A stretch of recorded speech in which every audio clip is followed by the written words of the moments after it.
Hi! Welcome to Unicorn Princess Tarot. So, ito pong aking reading para sa mga Virgo Sun, Moon, Rising, and Venus. Paalala lang, this is general love reading. So, pwede kang hindi makaresonate dito. Kung makakaresonate ka, kunin mo yung advices na tingin mong makakatulong sa'yo. So, start na po natin ang reading. We have here very soon, it is safe for you to love, healing family issues, reconciliation, like, attract likes, focus on love, demonstrate love, love endures. And we have here 2 of Cups, the Lovers, 8 of Pentacles, and yung main energy na nakuha natin sa'yo is the Devil, which is Capricorn energy. For what I can see here, I see a relationship na mangyayari malapit na. Okay? Kung bakit? Ang tagal na rin naman naghintay eh. Ang tagal na rin naman hinintay itong relationship na ito and nakikita ko po malapit na. Okay?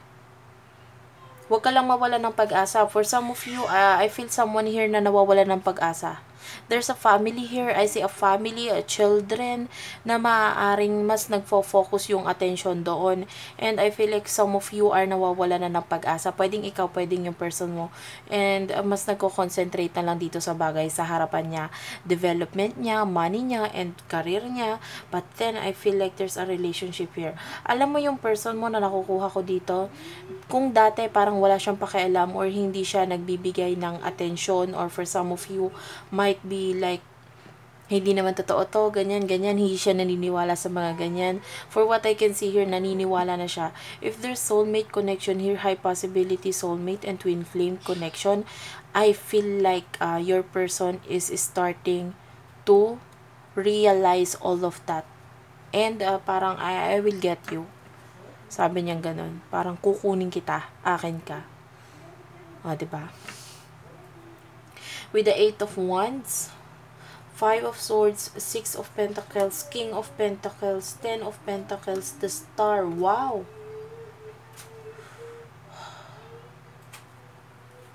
I feel your person's energy. For some of you, pwedeng yung concern mo is has something to do with the people around you. Anong sasabihin ng ibang tao? Ganto ganyan. Anong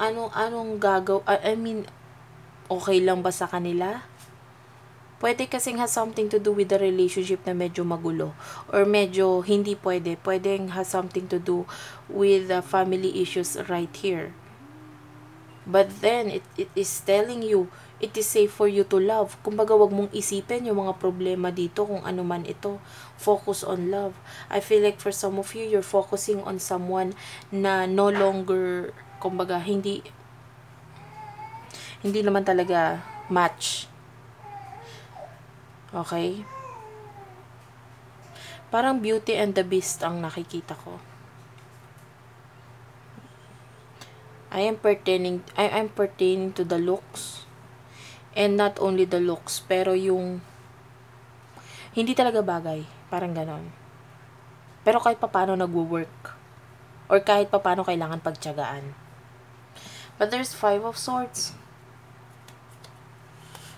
I can see your person with the King of Pentacles. He or she is really laughing. Or masaya siyang nakikita ka. Pwedeng sa photos mo, sa social media. With the 10 of Pentacles. You're doing good. So, sa mga naghahanap ng work, asking for work, alam mo, kailangan mo i-embrace yung new opportunity. I see a new opportunity here. For those people who are asking for how would their finances ngayong December 2020, kung paano mangyayari or whatsoever, nakikita ko na you have to embrace this. Kung alam mo magaling ka dito kaya lang hindi mo nakikita yung kagalingan mo dito sa larangan na to kasi hindi mo pa ini-embrace or hindi mo pa, I feel like you're thinking of something. For some of you might be going abroad with the love endures right here. Pero I feel like with the demonstrate love and like attract likes, dito ka magaling kaya lang hindi mo pa tinitignan yung sarili mo na nandun ka. Kumbaga mas iba yung fino-focus mo dito. We have here 8 of Pentacles. Kaya lumalabas yung finances and career reading kasi ikaw itong mas nagfo-focus sa sarili mo eh. Mas nagfo-focus ka sa, kumbaga no longer focus on this connection or relationship. And the more na inaalis mo yung sarili mo sa sitwasyon or hindi mo na fino-focus ang sarili mo sa sitwasyon, mas lalong nangyayari. Kasi, for what I can see here, nung dati na ikaw ang isip ng isip, for what I can see here, yung person mo na ngayon, ang nag-shift ang energy. And siya na itong parang, kukunin kita. Akin ka. Yun yung energy niya. What's with the very soon right here? Anong meron? See? Actually, yung person mo is already planning with the Ace of Swords, Gemini, Libra, Aquarius energy. He or she is already planning. Nag-iisip na siya. Paano mangyayari ito? We have here 6 of Cups, 8 of Swords, Strength. Nagkakaroon na ng lakas ng loob yung person mo, ha. We have here Leo energy.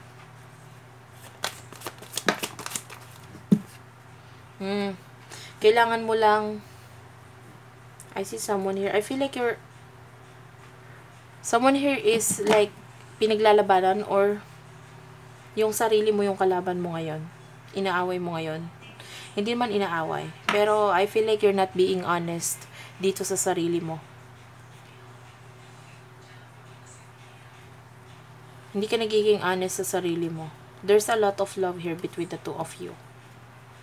Pero hindi ka nagiging honest sa sarili mo. Maaaring kasi ang tagal mo na naghintay with the 6 of Cups and sobrang dami mo nang iniyak for some of you. And I feel like this is new beginning for you or medyo mahirap piliin kasi masyadong malaking or pagbabago, parang ganun, hindi mo ma-embrace or mapili itong pagbabagong ito. Kaya parang nagkakaroon ka ng pag-aalinlangan. Yun yung nakukuha ko dito. Okay, maaaring hindi ka nagiging honest sa sarili mo, nagkakaroon ka ng pag-aalinlangan or mangyari pa ba ito or whatsoever. Pero for what I can see here, the more na hindi ka nagre-react, the more na umaalis ka sa sitwasyon, the more na yung person mo nare-realize niya lahat. And nagkakaroon siya ng strength dito. And yun nga, nalalaman niya yung connection niya sa'yo talaga. Kumbaga kung ano yung meron kayo. For some of you, pwedeng pumasok sa third-party relationship with the Lovers and the 3 of Swords. So, kung wala pa, possible po iyan. With the Hermit, right here, Virgo energy. With the Hierophant, Taurus energy. Looking forward siya sa relationship with you. Hintayin mo lang, malapit nang magkaroon ng lakas ng loob yung person mo. Okay.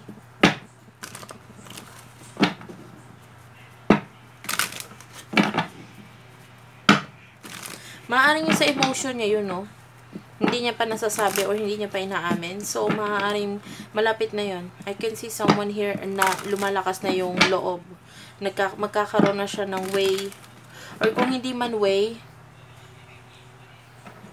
Kasi for what I can feel here, nag-o-open na yung mouth niya eh. Magsasalita na. Okay? The plan is there. Kumbaga nandun na yung plano, nandun na yung mga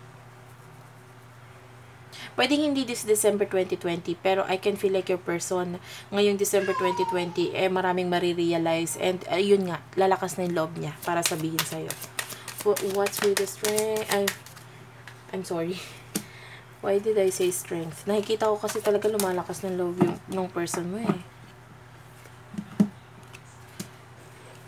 We have here rest and relaxation. Treasure your loved ones. Appreciate this moment. Oh my God. Gusto kanya makita. Gusto kanya mahawakan. Gusto niya nang sabihin. Do what you do best. Parang ganon. Continue growing. Why? Kasi with the treasure your loved ones, nag-uumapaw na po yung nakikita ko ditong emotion with regards to your person. Hindi na po niya kinakaya. And, ibubuka niya na yung bibig niya. Yun yung nakukuha ko.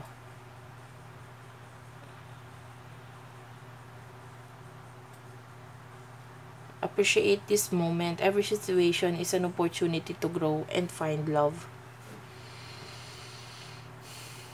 I see a mature person here. A lot of gifts actually.